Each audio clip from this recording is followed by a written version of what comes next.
We're here outside the Crawford Gallery. It actually houses a lot of work by international artists, but there's a substantial amount of Cork artists work here as well. And surprisingly, there's a portrait of me hanging here, so I'm going to go in and take a look at it.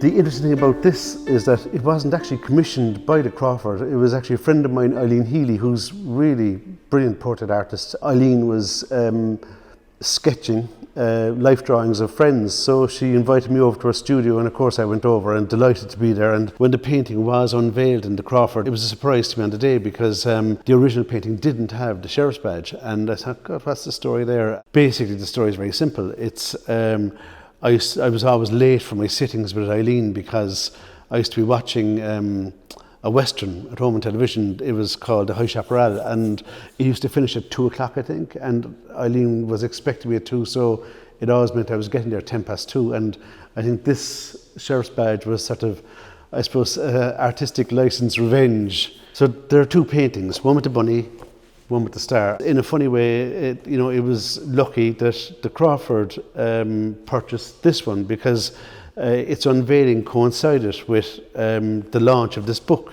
which had the same cover. And on that particular night, it just so happened, a person I never met before, a man called Michael Malamphy, happened to buy 2 copies of this book, and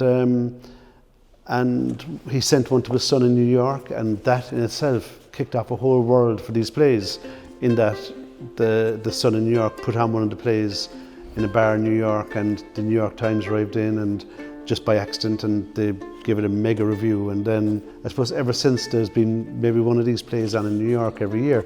And I suppose the point I'm making really is that if the Crawford had purchased the painting with the bunny, the chances are this book would not have been launched on that night, because there would have been no connection between the 2. And I suppose really I'm very lucky that the one in the Crawford collection happens to be the one with the star.